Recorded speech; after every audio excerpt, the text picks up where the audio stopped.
Okay, good morning, Katrina. Happy Sunday. Hello, good morning, sir. Happy Sunday. Yeah, happy Mother's Day pala. Thank you po. Happy Mother's Day Yan, din sa asawa mo po. yes. Ang Mother's Day ay may history din.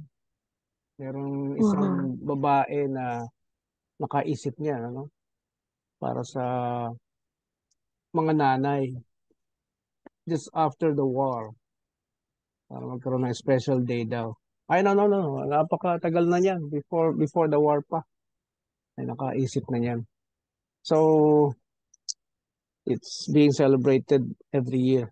Actually, ang dami nyo ang celebration, ano? Para sa mga kababaihan. Oo, ang dami. May Oo, March, Women's Month. oo, May December and Vow Campaign. oo. Nasa nakikita ko lang para sa lalaki, yung Father's Day. Father's Day at saka yung ano daw, Bonifacio Day. Ayun, yung Bonifacio Day, Rizal Day, mga ganyan. Pero all of Mhm. these are man-made philosophy or ideas na Mhm. somehow bibigyan ng influence sa ating buhay at sa ating mga desisyon. Kaya napakahalaga na meron tayong tamang philosophy sa ating buhay because it guides our words, our thoughts, our actions. Everything started from Opo. philosophy. Alam mo ba yun? Everything started from philosophy. Mhm. Before psychology, there was philosophy. So, maraming mga philosophers ang nabuhay noon who became philosophers just because they asked the question, why? Al- Mhm. Alam mo ba kung sino nagpasimula nun? Hindi po. Sino po? Socrates, Ah. a Greek philosopher. And if you will check their history, these people lived before Jesus Christ was born, Really? the 300 BC. Mm-mm. Oo, even before Socrates, may mga nauna pang philosophers sa Greek, pero did not made did not make a mark in history. Ang Mm. mas natandaan ng tao ay si Socrates, Plato, Socrates. and Aristotle. Aristotle. Mm-mm. Yes. So, yung big three na tinatawag ng history natin uh, made significant changes in the Western world. Kasi before democracy was invented or applied by the United States, all governments are kingdoms. Mhm. Okay?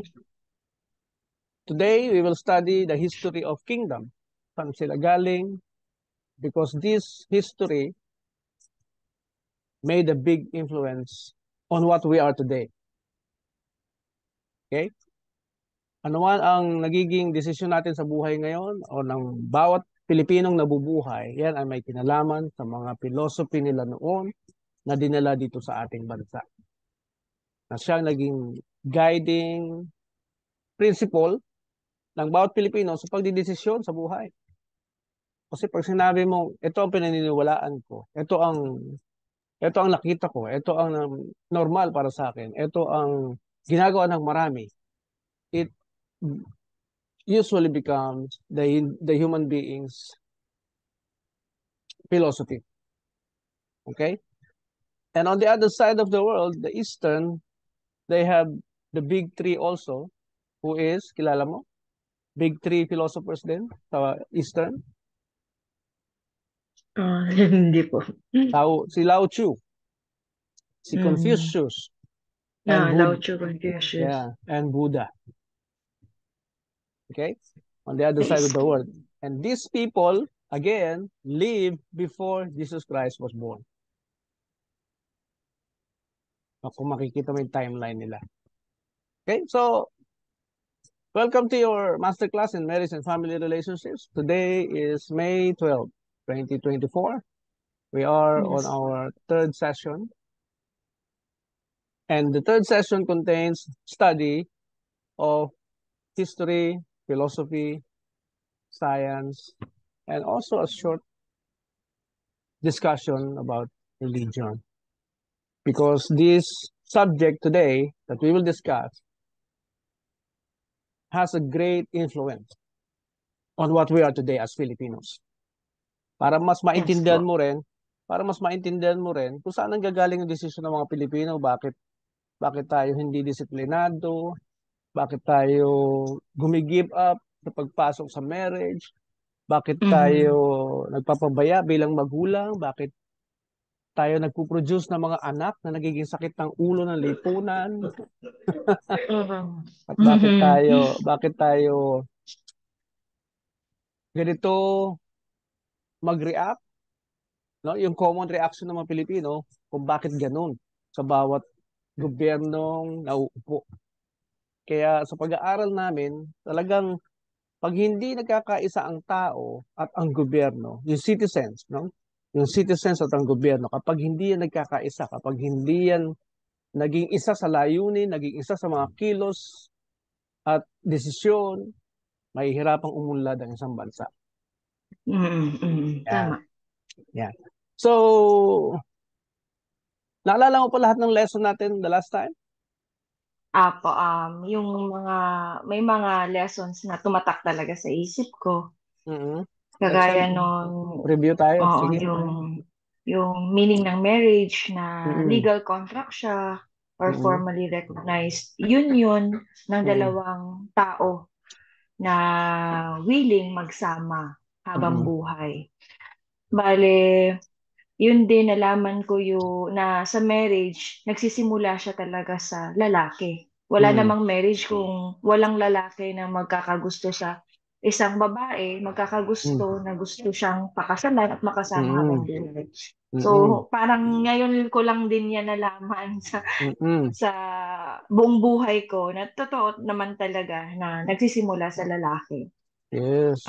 Tsaka very important naman talaga yung ma-strengthen natin yung marriage and couples. Mm-mm. Kasi syempre yung family is the basic unit of our society.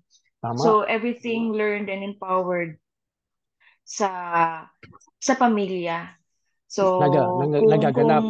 Yeah. nagaganap lahat mga natutunan natin, yung values, Yes. lahat-lahat. So kung dysfunctional ang family, maaaring maging problema din ito sa lipunan natin. Kaya nga merong mga crimes na nangyayari, posible na galing itong mga taong to sa dysfunctional na family. So importante Mm-mm. na ma-strengthen natin yung marriage, couples, and family. Yes. Tsaka, hindi lang talaga posible na sa family nang gagaling. Ito ay napag-aralan na ng mga behavioral Mhm. scientists.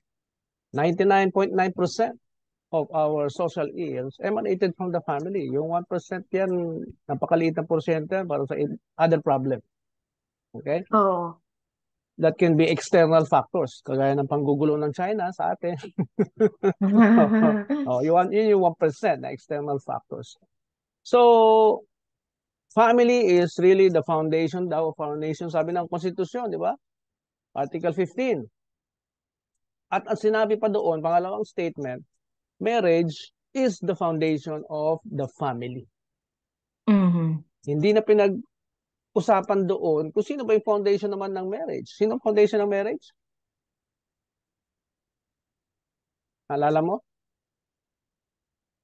Yun yung foundation ng marriage. Yes? Ah, Nire-remember ko. Kanino ba nagsimula ang marriage? Sa lalaki. Sa lalaki. So siya yung foundation. Yes. Kaya pag pumasok sa marriage na mahina siya, kulang sa kaalaman tungkol sa pag-asawa, kulang sa kaalaman tungkol sa pagiging magulang, kulang sa kaalaman tungkol sa paghahanap buhay, kulang sa kaalaman Mhm. tungkol sa paniniwala niya sa kanyang sarili. Hindi bilib sa Mhm. sarili, walang tiwala sa sarili, walang direksyon ang buhay, walang direksyon ng kaisipan. Yan ay hindi matibay na pundasyon. Mhm. Pero kung lahat meron siya, kabaligtaran ng mga sinabi ko, malakas ang paniniwala sa sarili, bilib na bilib sa sarili, kilala niya kung sino siya, Alam niya yung kaya Mm. niyang gawin sa mundo, i-offer na solusyon sa problema ng tao. Alam niya kung ano ang magagawa niya, nabigay ng Diyos para sa kanya. May takot sa Diyos, naniniwala sa Diyos. At malaki ang believe sa sarili na magagawa niya ang mga bagay na nakikita niya sa kanyang vision. No? Visionary. Importante sa lalaki yung visionary. Pag walang, Mm. May direksyon. yes, Mm. pag walang vision ng lalaki, iikot-ikot lang ang buhay niyan kasi wala siyang direksyon. Totoo. Yan.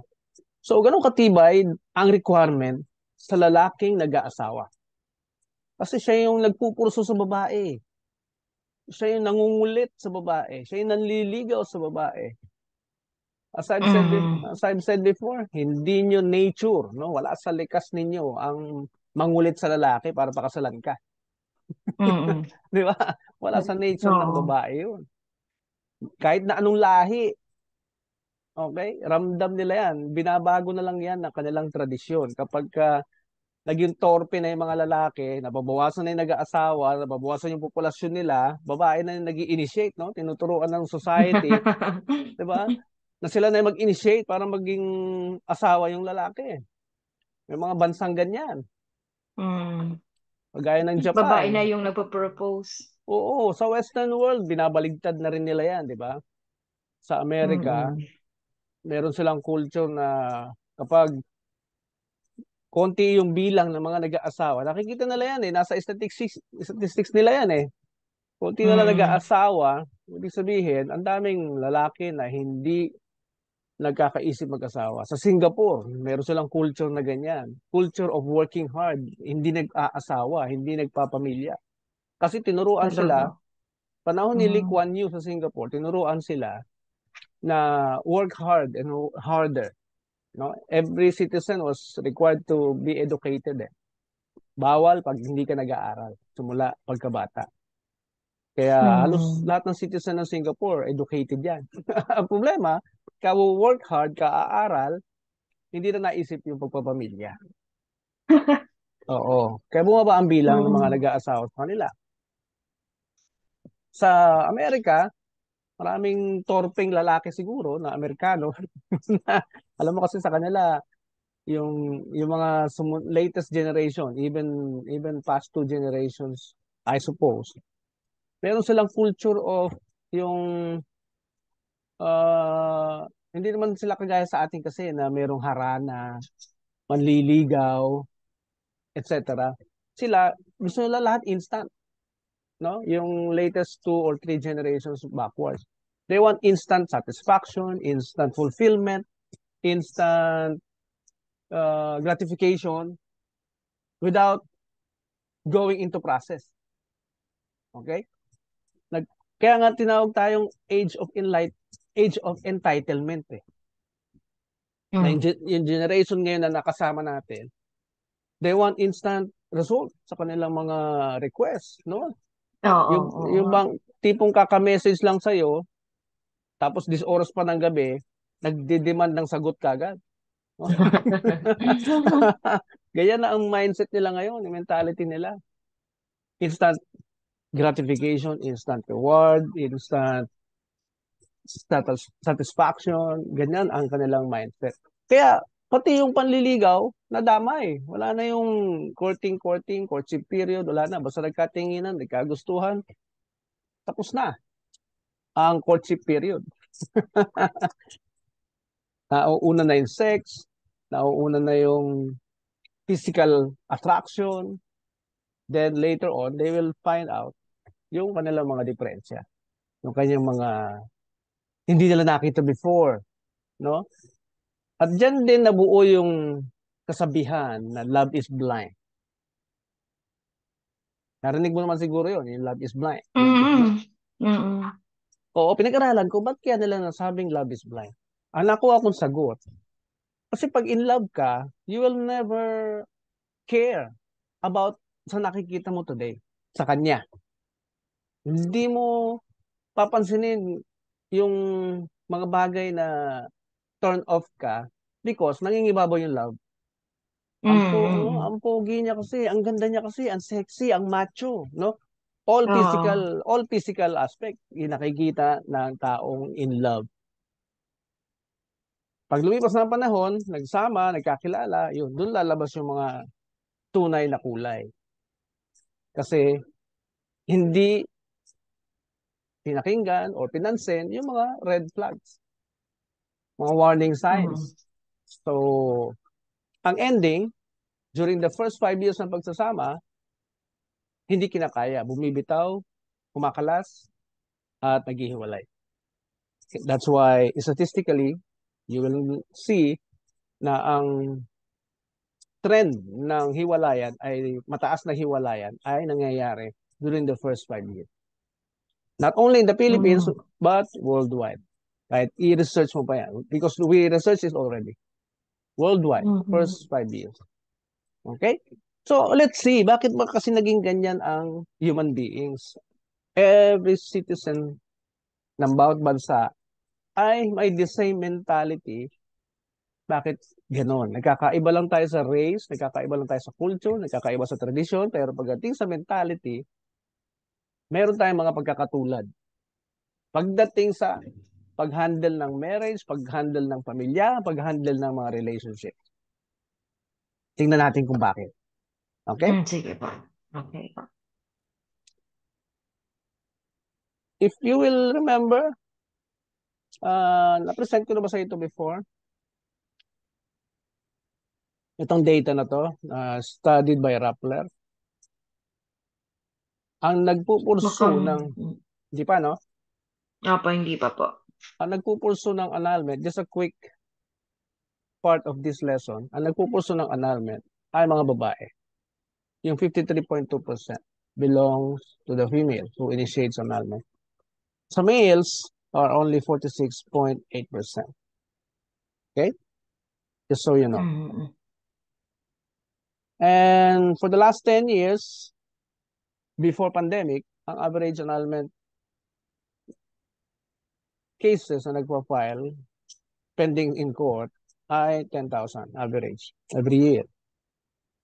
Nagtaas yan after the pandemic. Kasi nung pandemic, nalimitahan ng galaw, kilos ng mga korte.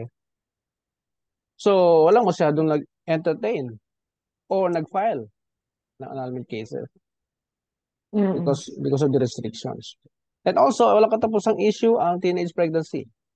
Kahit naman dyan siguro sa inyo, problema nyo rin to siguro. Oo. Diba? At ang nakakatuwa na medyo nakakaasar, laging top 1 ang Pilipinas. Yes. Oo, ibig sabihin, ganun ba tayo ka-ignorante sa pag-handle? Di ba? Ganun ba tayo Oo nga. ka-ignorante sa pag-handle ng mga kabataan at hindi natin ma-control yung kanilang mga kilos, gawa, Mm. salita ng ating mga teenager? Di ba? This statistics, hindi ito ka proud, ano? Hindi ito hindi ito ka ang tawag doon, may pagmamalaki. Nakakaya ito. Pwede tayong pagtawanan ng ibang bansa. Pwede tayong Mm. pagtawanan ng Indonesia. Top 1 sila. Oh. Pwede tayong pagtawanan ng Cambodia. Top 1 sila. Oh. Ganun sila ka-ignorante. No? People or the other countries will tag us like that. Sobra tayong kulang sa kaalaman tungkol sa pag-handle ng problemang ito. At yung mga crimes, etc. Violence against women and children, napakataas din. No? If you check the PSA website, hindi pa Mm. nangyayari Hindi pa nangyayari, 10 years ahead, meron na silang bilang. At yung bilang na yan ay hindi bumababa. Rising. Mm. Rising. Yung statistics na nakuha ko, ito, tingnan mo, sa PSA. Hanapin ko lang.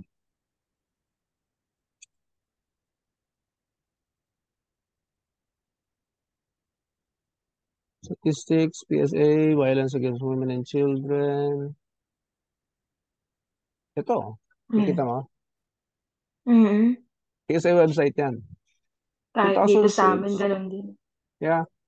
Tingnan mo, 2024 today. 110,585. Yan, no, sa second box. Mm. Mm. Next year would become 125,000. 125.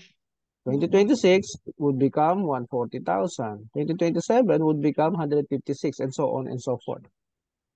Pataas ng pataas Rising. yan. Yeah, pataas Mm. ng pataas. Kaya you will wonder, baka ang next victim na niyan, kapitbahay mo. Kasama sa bilang, di ba? Baka yung next victim na yan, yung kakilala mo, kaibigan mo, best friend mo. Di ba? Ang galing nila mag-survey, ano? Ang tawag ba dito sa, ano nila? Sa theory nila, no? That can be called theory siguro, based on the trending. So, it's very frightening. Now, according to the study of Ateneo de Manila University, yung despite the existence of the law on violence against women and children, hindi rin naging effective yung batas na yon to curb divorce cases. For 19 years now, simula nang gawin yung batas, hindi siya nakatulong. Sa akin naman, ang comment ko dyan, hindi mo man kasi madadaan sa takot, sa pananakot, ang kahit sinong human being. No? Oh, may kulong yan, 6 years. Oh, may kulong yan, 10 years. Hindi ganun ka-effective ang pagtuturo in that manner. No? Ang tamang pagtuturo is yung mismong ugat ng problema. Kailangan matutukan yung mismong reason kung bakit nagkakaroon ng sakitan sa mag-asawa. Hindi yung isusuppress mo lang yung baha, pero hindi mo alam kung saan nanggagaling yung baha. Naintindihan mo, Katrina? Nakikita mo malakas ng tubig, pero hindi mo makita yung source. Saan yung pinakabutas, saan yung pinagmumulan talaga ng leak. Yun ang Mm. kailangan matumbok. Sa, sabi Mm, nga, prevention is better than cure. Kasi yung mga vowsy laws natin, mm, ano na yun, may problema na. Pero mas maganda sigurong, tama yung sinabi mo, sir, na hanapin kung ano yung cause. Ano yung yes, ugat, ba't nagkakaroon ng ganitong mga problema? yes. Yun ang hindi natin natutumbok eh. Even sa teenage pregnancy, hindi natin natutumbok yung totoong problema ng mga kabataan. That's why, lumalabas ng bahay, naghahanap ng love, care, attention. Maybe because, Mm. probably because wala siya makitang love, care, and attention sa kanyang tahanan. Totoo. Di ba? Kasi yun ang pangangailangan natin eh. According to Abraham Maslow studies, sa bahay talaga yung kinukuha, sa bahay sinusupply. And also according to the definition of the family by Wikipedia, which we discussed the last time. Tama ba? Na-discuss ko ba yun last time? Definition of the family. Parang, Katri, discuss ko. Ito parang to. po. Ito to, yan. Discuss ko yan. Yes, opo. Okay. So ito yung place, no? The family itself is the place where we build a person into a functional adult. Where we also teach them how to socialize with people. Kaya the moment na lumabas ng bahay ang anak natin, dapat napaka friendly. Lahat ng salitang lalabas sa bibig niya, puro mabubuti, malilinis. Yun ang kailangan na Mm. taglay ng isang bata bago mo palabasin ng bahay. Na alam niyang bawal manakit ng ibang tao, alam niyang bawal mang-agaw ng laruan, alam niyang bawal mandura, alam niya na bawal masama ang magnakaw. Alam niya Mm, dapat lahat mm, mm. 'yun bago natin palabasin ng tahanan. Pero hindi naman nangyayari, di ba? Atras pa tayo, bakit hindi nangyayari? Maybe because hindi turuan ng magulang. Atras, Mm. atras pa tayo uli, bakit hindi naturuan ng magulang? Maybe because hindi alam na magulang ang kanilang gagawin. Lack of education. Yes, di ba? You cannot do, Majority. Mm. you cannot do what you do not know. Yes. You cannot give what you do not have. So, ito yung sinasabi ni Abraham Maslow na our body is composed of these three components. Spiritual, psychological, physical na sinusupply ng magulang sa bata. Pagmula pa sa araw na isilang siya.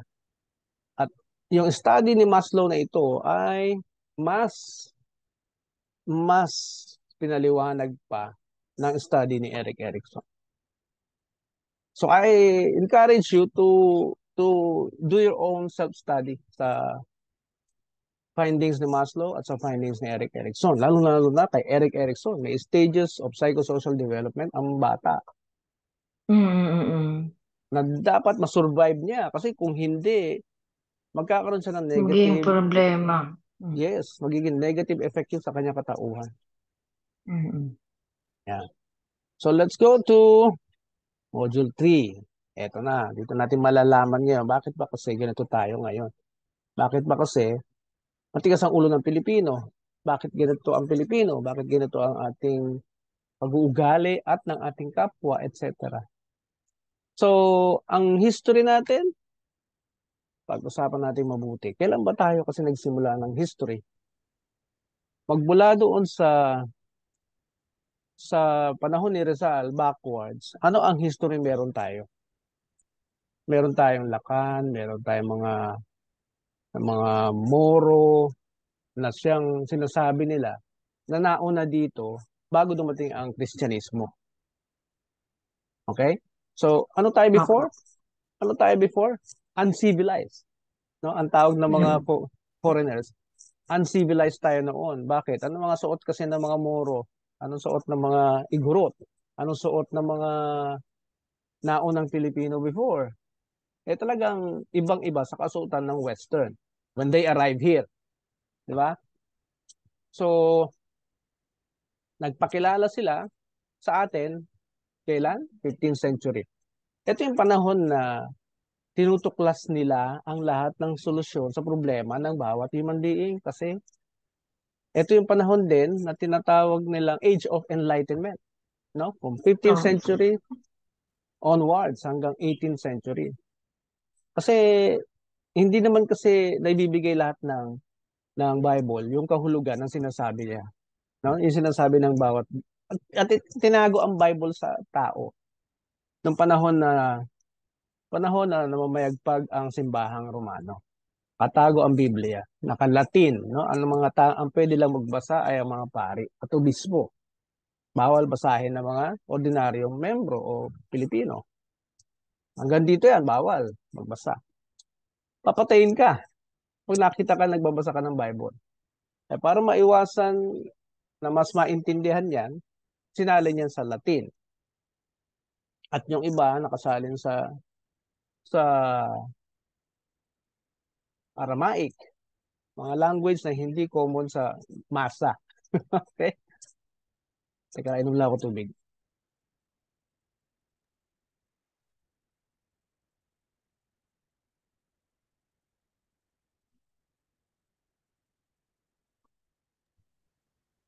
So, hanggang sa dumating ang isang Martin Luther.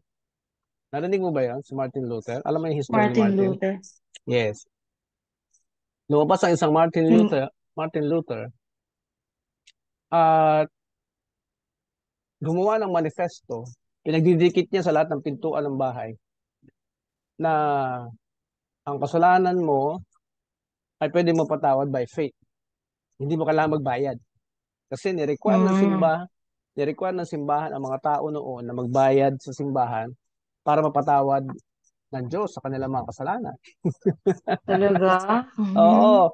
Pero dahil ignorant ka, susunod ka kasi sila yung nasa Oo. authority, di ba? So, nagbayad ang tao noon. Mm. Hanggang sa marbasa ni Martin Luther sa Bible, by faith, your sins will be forgiven. By faith Oo. alone. Hindi mo By kailangan faith alone. magbayad. Oh, so, Tama. nalaman ng Roman Empire yung kanyang ginawa, nalaman ng emperor, pinatawag siya, nilitis, at pinapabawi sa kanya yung kanyang sinabi. Pwede mo pa mapanood yun sa Netflix. Maganda panoorin niya. Hindi niya Ano binawi. yung title po? Ah, uh, title na to? I-chat ko sa'yo pag naalala ko. Ah, sige. Yeah. Basta Roman Empire or Rome. So hindi niya binawi yung statement niya. Hindi naman siya binitay dahil magiging malaking problema yan sa buong simbahan kapag siya ay binitay. Okay? Mm. So, inalis na lang siya bilang pare. At dahil daw, wala naman sa Bible na bawal mag-asawa ang mga pare, nag-asawa siya. Nagpamilya si Martin Luther. Okay? So, Mm. so, so magmula noon, ang naging advocacy niya ay maintindihan ng mga tao ang Biblia. Kaya sinalin niya ito sa German language para mas marami makaintindi kasi nga kontroladong-kontrolado ng gobyerno ang mga tao dahil sa kamangmangan, dahil sa pagiging ignorante sa Biblia, sa sinasabi ng Diyos. So, sinalin niya yon, pinuhunanan niya, humingi ng tulong sa kaibigan para maparami yung Biblia na nakasalin sa German. At yung mga Germans ay in-encourage niya lahat na mag-aral. Nag-aral, na mag-aral, na mag-aral para hindi maging ignorante at maging sunod-sunuran na lang kung ano sabihin ng otoridad. So, that's part of our history. At doon Mm. nagsimula ang Protestants because Martin Luther protested to a Roman Catholic doctrine na hindi nakalagay daw sa Bible. Which is, for me, talaga naman di nakalagay. Okay? So, what else do we need to learn about our world history? 15th century backwards, atras tayo, nandito ang Paleolithic, Neolithic, Ancient Age. Pag nakita mo BC, that is before Christ. No? Mm. Before Christ. So, modern age, after Christ ito, mid, kailan nangyari yung after Christ? Kasi ang birth of Jesus Christ, between 0 to 3. Between 0 to 3. Kasi ang years natin, from 5,000 years, o 3 million years nga, ang ano nila, oh. Pero yung ibang book sinasabi, 5,000 years lang. 5,000 years pa atras, ang bilang, hanggang sa bumalik sa 0, which is the time of the birth of Jesus Christ from between 0 to 3 BC. Okay? Mm. So makikita mo dito sa slides na sa medieval age, ancient age, 3000 BC to 476 after Christ, sumunod ang medieval age, sumunod ang modern age. Ito na yung period na bumagsak ang Western Roman Empire, no? 476 after Christ. BC. Yes. Sa modern age, ito na yung nagkakaroon na ng pag-aaral, nagkakaroon ng maraming inventors, scientists, etc. Modern age ang tawag nila, no? Even the discovery of America by Columbus, even the French Revolution, which also happens in the 17th century, 1789. Okay? Ito na, forward na to sa atin. Yung 1492 where Columbus discovered America is the 14th century. In the 15th century, yun yung na-discover tayo ni Magellan. Okay? Now, ano-ano ang dala-dala ng mga taong ito na nagko-colonize? Why these kingdoms? Wala pang democracy noon, tandaan mo. Ang democracy noon ay ang unang nagka-idea kasi niyan, yung Athens, Greece, no? From Plato's idea. From Plato, hindi from Socrates, yung democracy. Mm. So, from Plato's idea, in-adapt siya ng Athens, Greece. Yun ang pinaka-modern na civilization at that time. Kasi nga, they are the thinkers. They always think of ways to improve their lives, to improve their system, to improve their government, and to improve their attitude. Okay? Mm. So sa Athens, Greece, I discovered na bawal bumoto ang mga babae during that time. Bawal sa kanila bumoto. So meron ng male superiority even during the earliest time.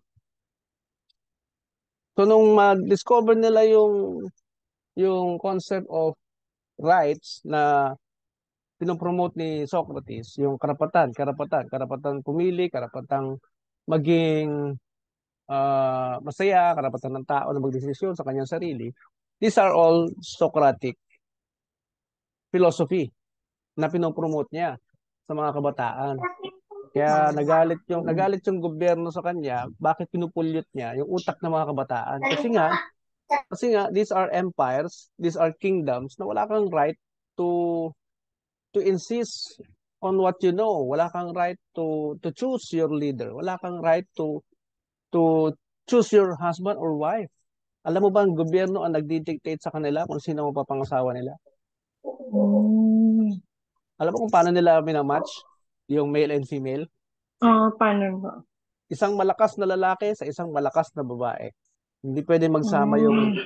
hindi pwede magsama yung hindi pantay sa talino, Mm. sa lakas, sa galing. Pinagpa-partner nila yung kaparehong smart, kaparehong matalino, kaparehong mahusay, kaparehong mabilis, kaparehong maliksi. Pinagpa-partner nila yun. Alam mo kung bakit? Mm. They need to Bakit? produce because they need to produce another citizen na malakas din, na matalino rin, na maliksi din. Mm. Napag-aralan nila yun eh. Na powerful A plus powerful B equals to powerful C. Mm. Okay? Napag-aralan nila yan. Kaya nga, sa kanila rin nagsimula ang medicine eh, yung science eh. Di ba? Sa kanila rin nanggaling yan. So, wala kang choice na pumili ng mapapangasawa mo. Gobyerno magdi-dictate sa'yo. Ipapartner-partner nila yan. Kasi, Mm. they always go to Olympics, no? Yung meron silang concept na bawat city sa Greece, naglalaban-laban. Mm. So, itong Athens, Greece, sila yung nag-develop ng concept na yan. So, ini-invite nila yung mga neighboring cities nila na mag-tournament, laban-laban sa iba-ibang larangan, palakasan. Kaya nga, sila yung nagsimula ng Olympics eh. Okay? So, itong mga tinuro sa atin ay galing sa kanino? Galing sa Spain. Na ang dala-dala ng Spain ay mga concepts, mga ideas, mga philosophy na natutunan nila before they became Spain. Ano ba sila before? They are part of the Roman Empire. Okay? Oh. Ito oh. In the beginning, there were kingdoms. Until now, may mga kingdoms pa rin naman eh. Today, ang gobyerno ng Thailand is a kingdom. Gobyerno ng Brunei is a kingdom. Gobyerno ng Kingdom Mm. of Saudi Arabia is a kingdom na may hari, no? It's from the word king with domain. King with dominion. Doon galing ang salitang yan. So, With dominion. yes. In National Geographic site, sabi niya dito, a kingdom is a piece of land that is ruled by a king or a queen. So, it can be both also. Oo. May king, may queen. Ang kaibahan ng democracy sa kingdom, wala kang say sa kingdom. Ano sinabi ng hari, hindi ka subject sa iyong opinion, hindi ka subject sa wala kang right to oppose kung ano sinabi ng king. Mm. Mm. Sa democracy, you have all these rights to oppose, rights to protest, right to freedom, right to be happy, right to be free, lahat ng rights nandoon sa Totoo democracy. nga. Mm. Okay? 'Di ba?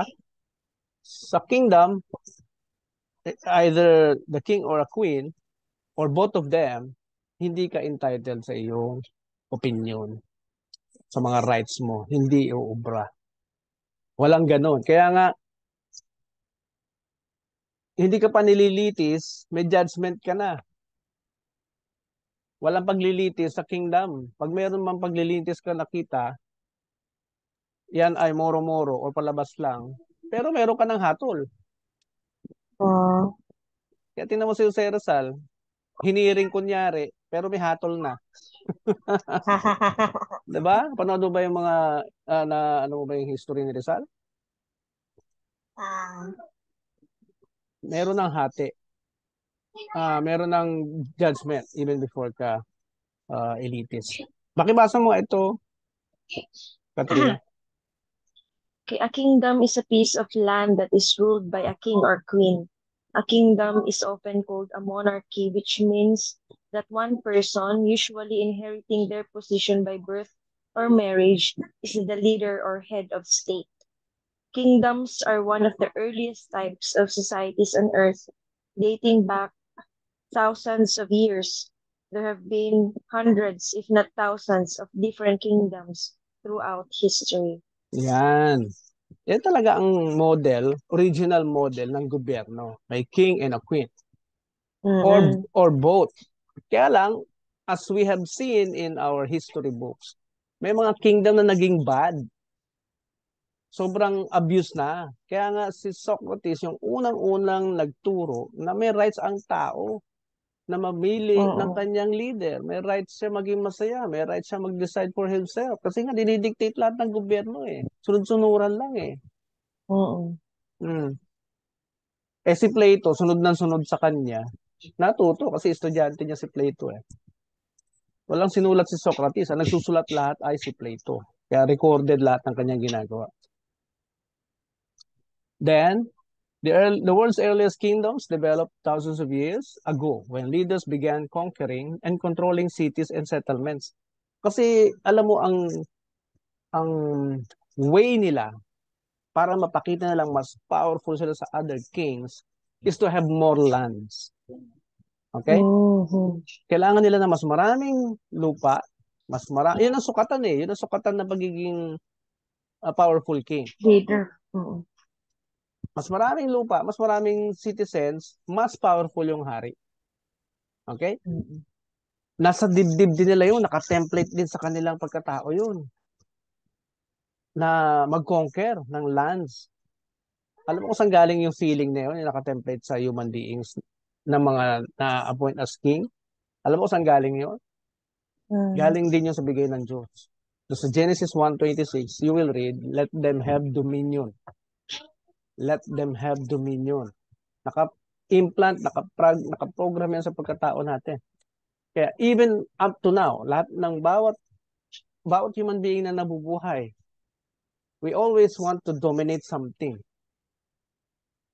Once we discovered our skills, our capacity, pag na-discover natin yan, we want to dominate it.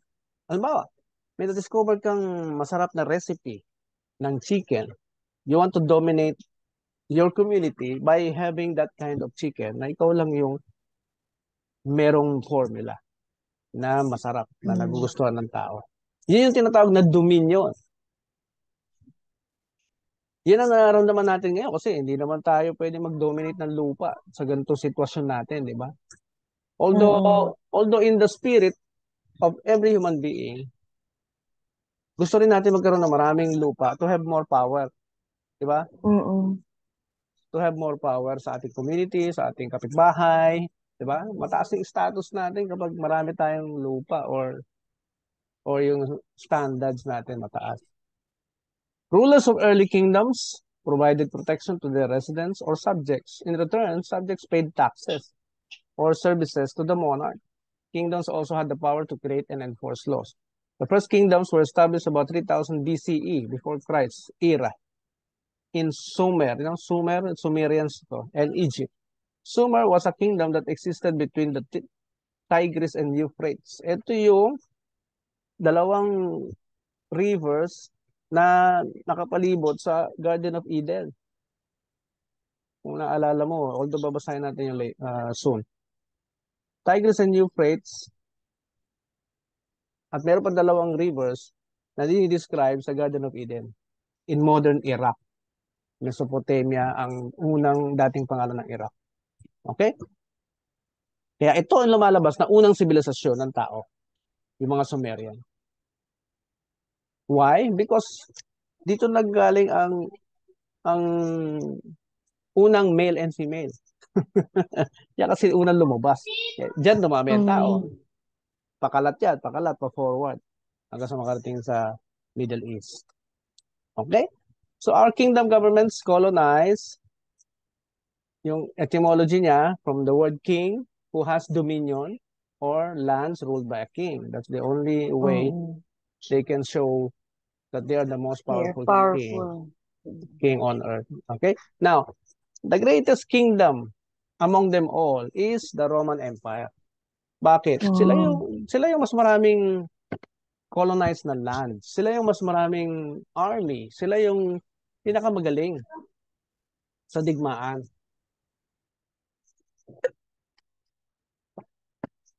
Ang utak nila ay laging about conquering nations. So, kung military pag-uusapan, they are the greatest in the world because ang dami nilang natatalong mga armies ng ibang bansa. So, pag natalo nila yung army, sa kanila na yung bansa. Sakop na nila Mm. yun. Mm. Kontrolado na nila yun. And they invaded Greece. When they invaded Greece, they destroyed everything because kailangan magmukhang Rome yung lugar. Ganun sila. Kapag sasakupin nila ang isang bansa, kailangan magmukha siyang katulad True. ng nasa headquarters. Katulad ng nasa Italy. So kung ano itsura ng Rome sa Italy, yun din dapat ang itsura ng bawat bansang sinasakop nila. So when they conquered Greece, yung mga taong ito na nakikita mo, si Socrates, si Plato, si Aristotle, ay nag-iwan na ng mga libro.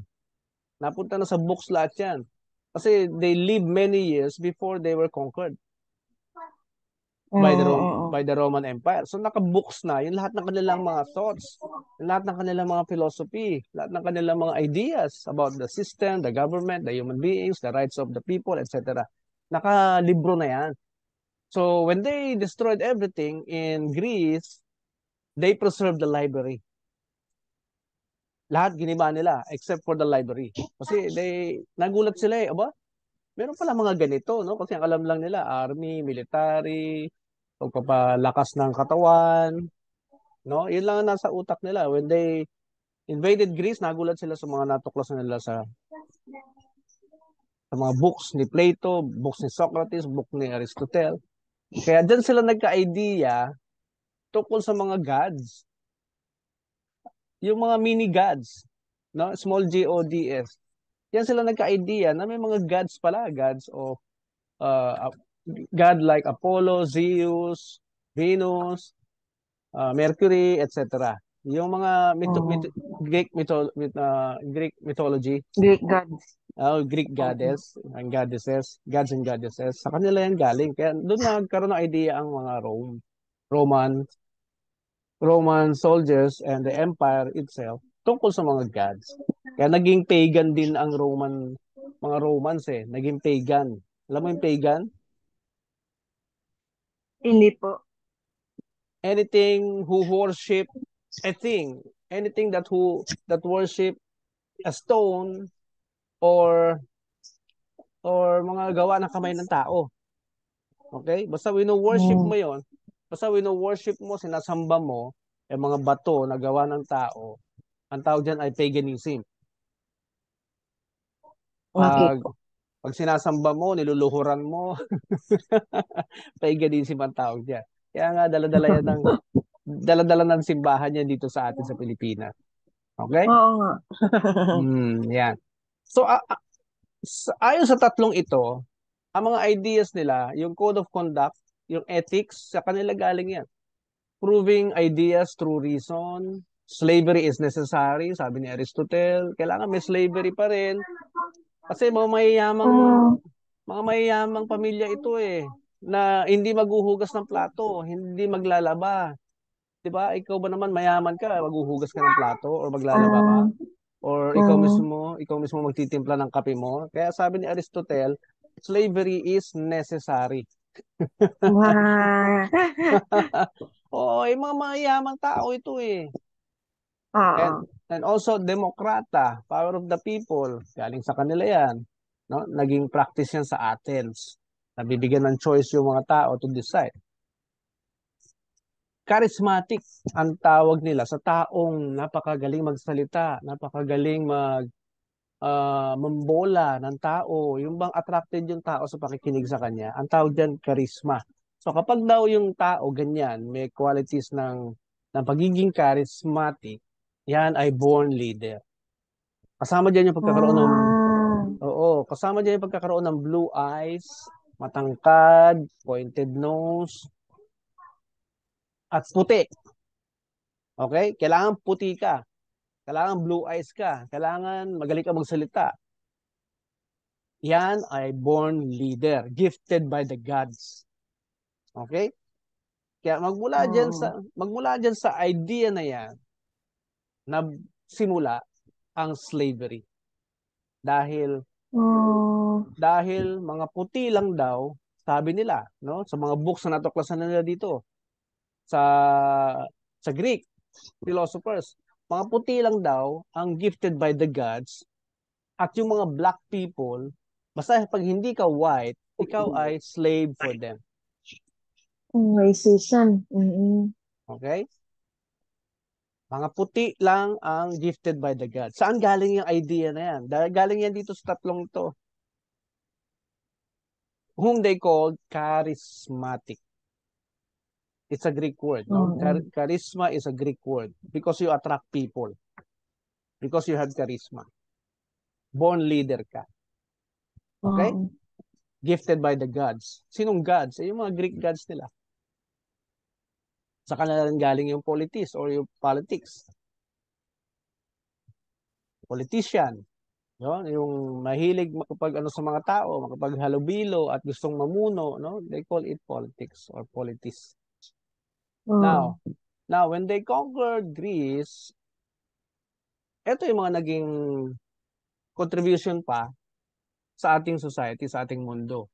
Language, government, medicine, ano pa ba to? Science, architecture, philosophy. Yan ang contribution ng Greek sa mundo. Dala-dala yan ng Romans when they conquered Greece kasi nga preserve nila yung mga books. Now, ang Roman Empire ay na-divide into 10 nations. Basahin mo nga. Rome divided into 10 nations. Alemanni, Hmm. Anglos, Saxons, Alemani, mga Germans. Alemanni, Anglo-Saxons, Saxons, Burgundians, mga English. Lombards, Yan. Suevi, France, Visigoths, Hmm. Heruli, Yes. Vandals, and Hmm. Ostrogoths. Yan. Na-divide ang Rome hindi dahil natalo sa gera. Alam mo kung paano sila na-divide? Paano sila naghati-hati? Mm, Dahil sa immorality. Because of immorality. immorality. Oo. Sinira sila mismo sa loob ng kanilang mga samahan, sa loob ng kanilang empire, ng kanilang kaharian. Sinira sila mismo. They were destroyed inside because of their loins. Nasa Bible lahat yan eh. Pati yung malaking rock na gumugulong na sinagasaan yung paa ng isang malaking estatwa. Yan yung malaking estatwa na yan, sinasabi sa Daniel, sa Book of Daniel, yan yung Roman Empire. Na sinagasaan ng isang malaking bato na gumugulong, yung pala, yung bato ay yung Kingdom of God na Mm, humiwalay sa Roman Empire, na talagang sumira sa Roman Empire at nahati. Naging 10 nations. Now, which of these nations sa listahan ang nakarating sa ating bansa? Which of these? Sumakop sa atin.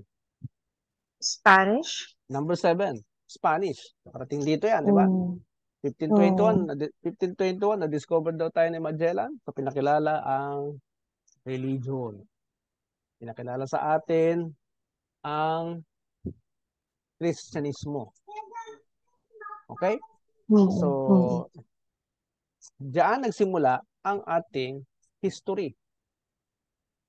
Okay? Kaya nga, sa pag-aaral ko ng philosophy, dahil wala tayong Lao Tzu, wala tayong Confucius, wala tayong Buddha, naiwan tayong walang philosopher at walang idea ang Pilipino kung paano paunlarin ang buhay. Naunahan tayo, naunahan sila ng Spanish. Nakilala yung religion sa atin. Di ba? Mhm. So, yan ang unang-unang mga ideas na pumasok sa ating mga ninuno.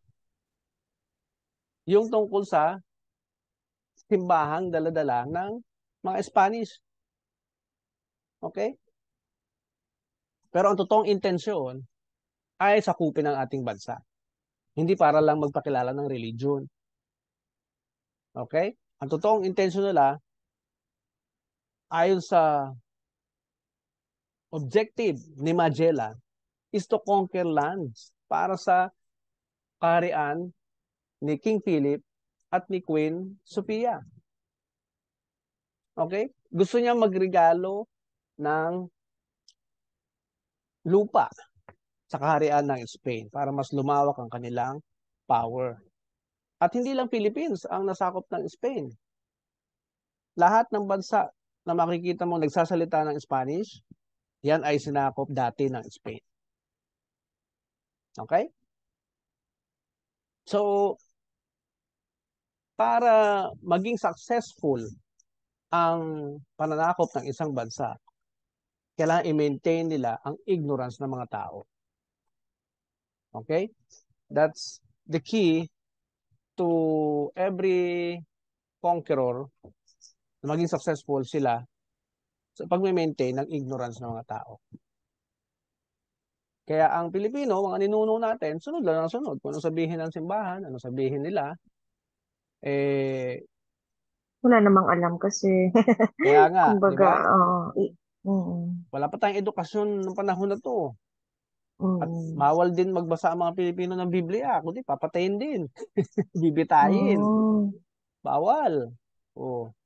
Kaya alam na natin what happened after, 'di ba? 15th century, 16th century, anong story natin? Wala. 17th century, anong history natin? Wala.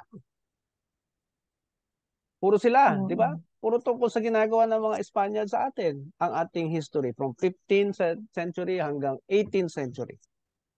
Kailan lumabas si Dr. Jose Rizal? 18th century, 'di ba? Mm.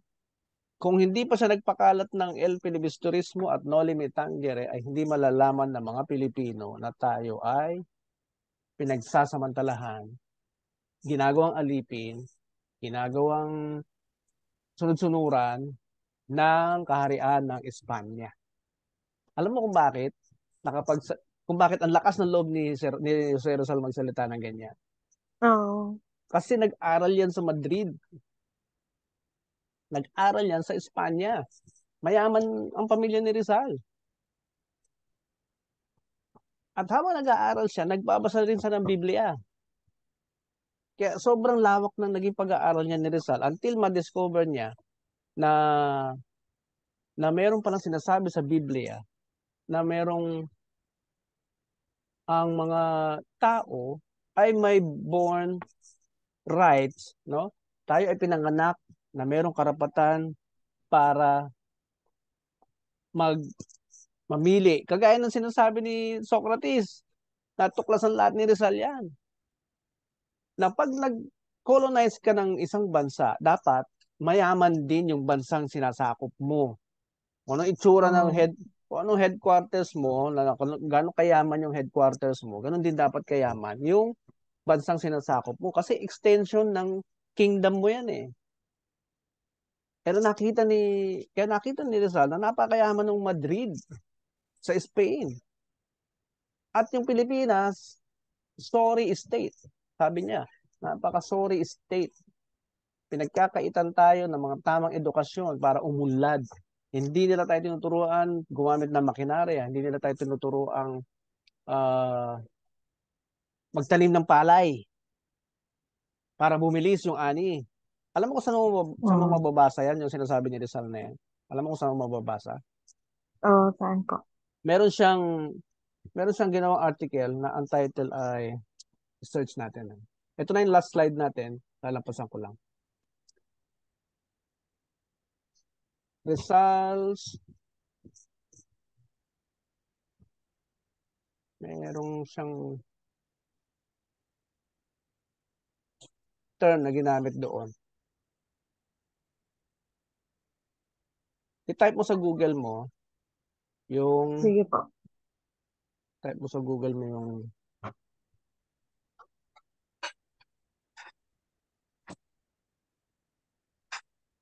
Rizal's philosophy.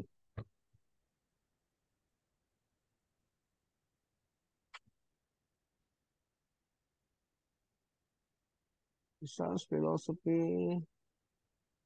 Kaya nga, tinuturing ko halos si Rizal na unang philosopher natin eh. Na kagaya nila Socrates Socrates, Aristotle, and Plato. Plato. Oo nga. Kasi siya yung bumuhay sa utak ng mga Pilipino para mag-alsa, para Mm. itigil yung pananakop sa atin, gawin tayong malaya at hindi sunod-sunuran lang. Yan ang pinaglaban talaga ni Rizal. Kasi sunod-sunuran lang tayo kung anong sabihin nila eh. Pag hindi ka sumunod, papahirapan ka, papatayin ka. Kaya nga may intramuros eh. Silipin mo yung intramuros, yung mga kwarto sa ilalim. Doon kinukulong yung mga Pilipinong hindi sumusunod. Kasi gusto nga nila, sunod ka lang, wala kang reklamo. Kung ano pinagagawa nila, ganun lang. Sunod ka lang.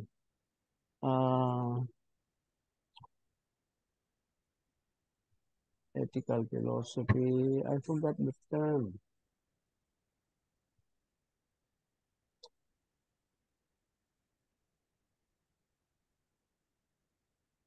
There is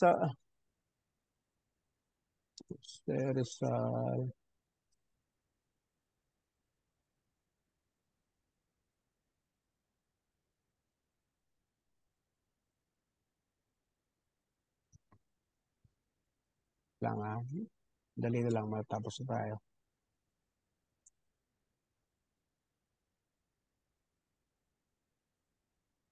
Article na lang makita ko.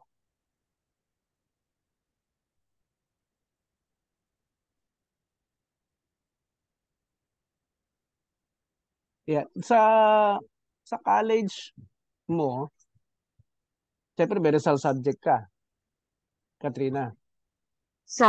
Nung college po? Oo. Meron ka Rizal subject?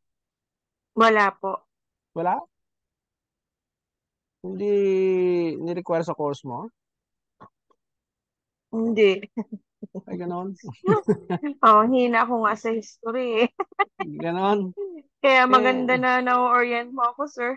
talaga. Ano to eh, ang tawag dito? Batas na isama yung Rizal subject sa college. Batas yan. Kaya nagulat ako bakit hindi kasama sa subject mo. Almost all the subject eh. Kasama to sa ano eh, sa basic subject. Nakalimutan ko na yung sinulat niya na yun. Parang kagaya ng ginawa ni Martin Luther, na nagpakalat siya ng article para magising ang mga Pilipino kung ano yung ginagawa sa atin ng mga Spanish na pagpapahirap. Kaya wala silang masyadong dinevelop sa bansa natin eh. Doon lalong nagalit si Rizal.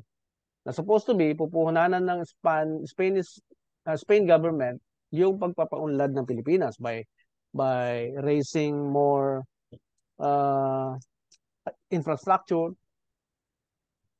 mas maraming tulay, mas maraming parang mas mabilis yung trading ng mga goods. Goods. Oo, wala silang ganung infrastructure or development na ginawa sa ating bansa. Ang naging ang naging focus lang nila is to treat us all as slaves, as Indios hanggang ngayon. Yan ang description nila sa atin. Napanood mo yung Gombursa? Pinapanood pala. Oo. Makikita mo dun sa Gombursa na kahit na sila ay pari ng simbahan, hindi sila tinuturing na citizen ng Espanya. Supposed to be pag colonized country ka, ang citizens dito, subject ang tawag nila, ay supposed to be Spanish na rin. Colonial tayo eh. Colonial tayo Oo. eh. Oh, pero hindi tayo ginawang Spanish. na kahit yung mga pari na under ng simbahan ay hindi nila ginawang Spanish citizen. Kaya litong-lito si Kumbursa kung ano ba sila talaga.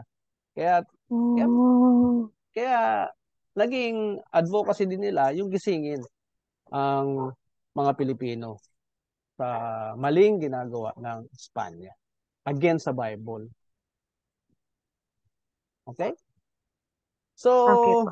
anong time na tayo? Time check is 10:05. Uy, 10-5. sakto. Sa isang oras. I hope marami tayong napag-usapan na, na philosophy, history, at religion na magpapabukas sa isip natin. Oo Okay? nga. So, anong comment mo sa ating class today? Ah, ano, ang dami kong natutunan on history. Isa yan sa pinaka-mahina din ako yung Mm-mm. subject na yan. Pero maganda sir na na isama sa lesson natin para at least malaman natin kung yung about marriage, saan ba talaga nagsimula? Ano ba yung philosophy, Yes. yung mga philosophers din na may influence Mm-mm. sa kung ano man yung ginagawa na natin ngayon. Yes. Kasi diyan galing ang lahat ng pagdidesisyon ng Pilipino na napasalin-salin. Oo nga. Napasalin-salin yan eh.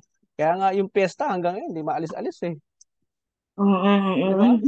Ano ba kabutihan ginagawa Oo. ng piyesta?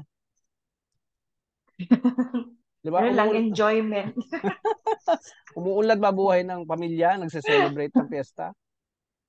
Hindi naman eh. Wala. Hindi Oo, naman. hindi naman eh.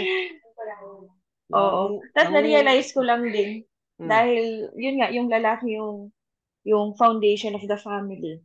hmm. Siguro kailangan ng efforts ngayon na palakasin talaga yung mga kalalakihan, hindi puro mga kababaihan. Yes, yes. Realization ko lang ngayon kasi dito sa amin, Hmm, mas ini-empower yung mga babae. babae. Mga Oo, babae kasi nga, weaker sex, yun yung parang may gender inequality na yes, mas malakas yung lalaki over babae. Pero yes. sa sessions po natin, sa lessons natin, I mean, na-realize ko lang na kin, kailangan mas palakasin yung mga lalaki.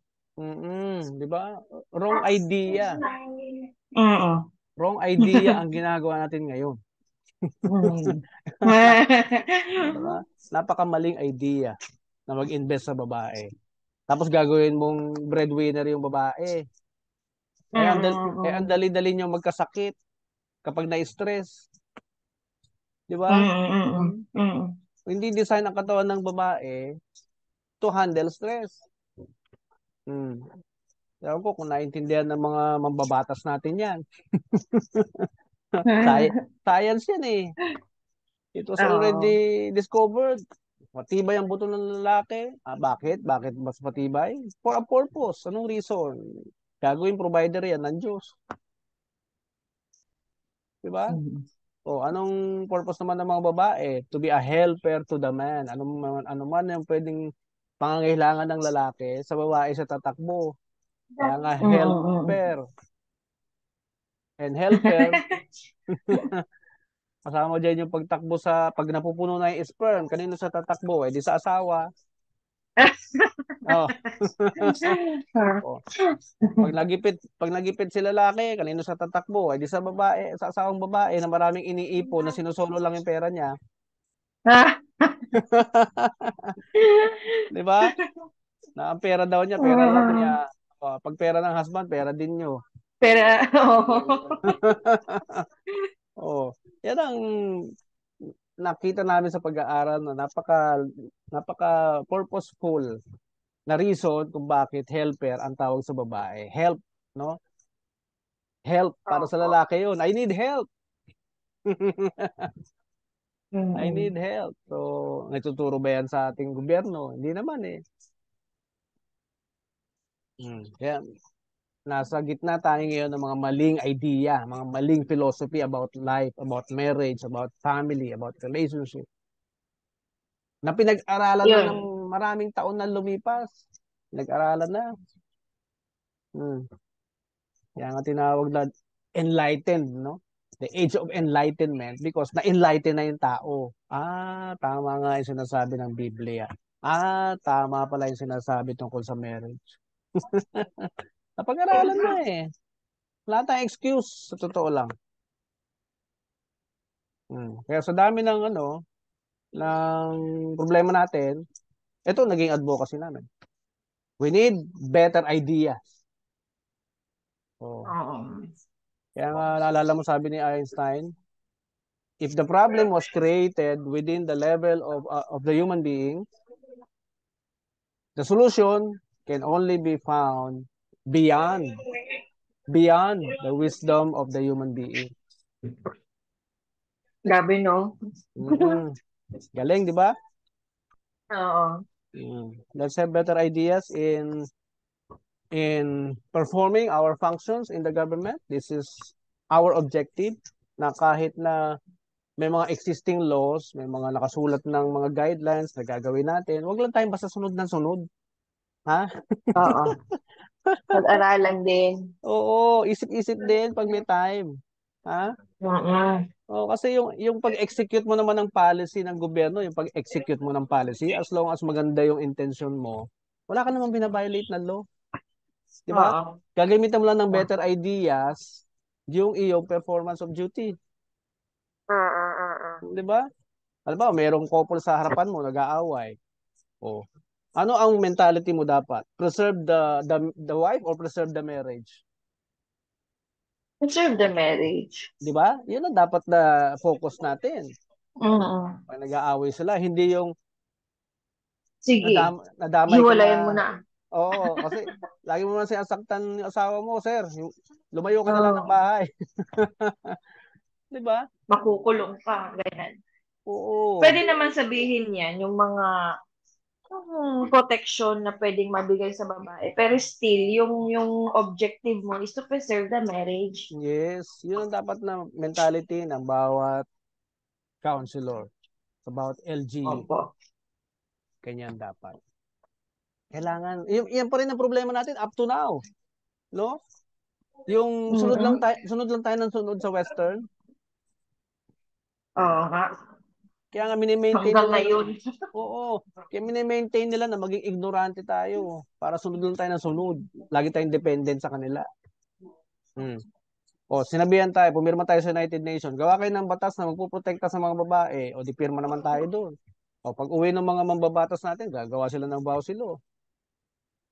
Gawa din kayo ng batas, di ba? Pumirma tayo doon sa Magna Carta of Women eh. Sabi ng United Nations, Philippines, gawa din kayo ng batas na magpoprotekta sa equality ng male and female. Di gumawa tayo ng gender equality law. Galing yun doon eh. Nag-commit tayo eh. Pumirma tayo doon sa Convention on the, yung CEDAW, Convention on the Elimination of Domestic Discrimination, di ba? Yung CEDAW, nakapirma tayo doon. Kaya sunod lang tayo ng sunod. The same problem that we have. Until now, even from the beginning of Rizal's time. Yan pa rin ang ating problema because hindi tayo nagko-conduct ng sarili nating pag-aaral. Hindi tayo nagko-conduct ng sarili nating research sa gobyerno. Okay? So, that ends our session today. I hope you learn a lot. Yes po, sir. Thank you so much.